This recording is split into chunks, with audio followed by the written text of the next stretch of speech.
I grew up outside of Washington, D.C. In a single-parent household, but I did live in a multi-generational house, so we lived with my grandparents and my great-grandma. It was a home that was filled with lots of love and opportunity as well, but it didn't make the economic struggles non-existent.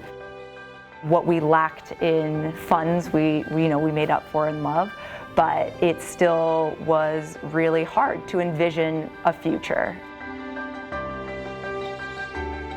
What brought me to Dickinson wasn't really a linear path. I had visited a few larger D1 state schools in Virginia with intent to play lacrosse there. And on those official visits, it became very clear to me that my identity at that school was going to mostly be a lacrosse player. And I had hopes that were kind of bigger than that. And so a school called Dickinson reached out to me.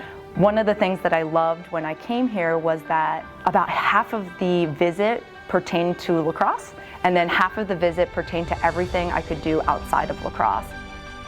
I think one thing that always made me feel really good at Dickinson was that when I left my family in Virginia to come to school, that I had another family here.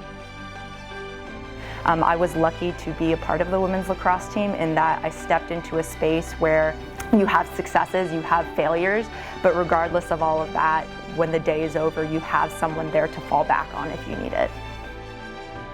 The greatest lessons we learn aren't often reflected in the scoreboard at the end of a game. You know, some of the losses we have teach us more than some of the wins we have. It's that adversity and overcoming adversity as a team that I know is a huge part of a player's development on and off the field.